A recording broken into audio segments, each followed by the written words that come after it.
নবী যখন বিশ্রাম করতেছেন, হযরতে জাবের রাদিয়াল্লাহু তাআলা আনহু লক্ষ্য করে দেখলেন একটা গাছ দূর থেকে মানুষের মতো হেঁটে হেঁটে এসে আমার দয়াল নবীর পিছনে দাঁড়িয়ে ছায়া দিতেছে। আমার দয়াল নবী বেশ সুন্দর করে জায়গা বসে আছে। এবার গাছ আবার হেঁটে হেঁটে যে জায়গায় ছিল ওই জায়গায় আবার গিয়ে চলে গেল।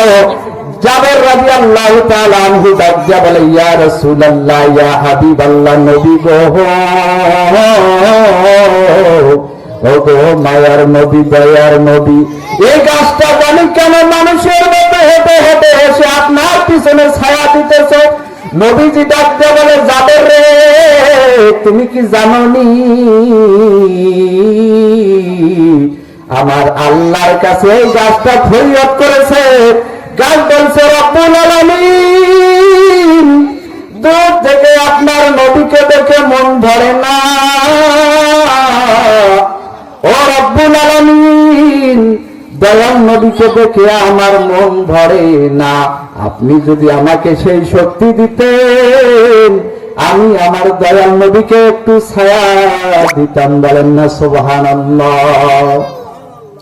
আমার আল্লাহ রাব্বুল আলামিন গাছকে সেই শক্তি দিলেন।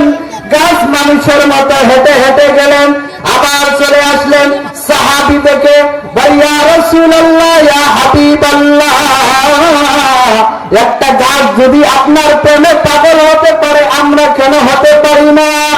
আমার দয়াল নবী সাল্লাল্লাহু আলাইহি ওয়াসাল্লাম বলেন, যারা আমার প্রেমে পাগল হবে, আমার আল্লাহ তার প্রেমে পাগল হবে। বলেন না সুবহানাল্লাহ।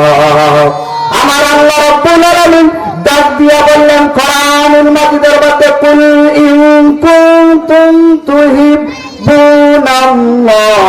ফাত্তাবিউনি ইহবিবকুমুল্লাহ।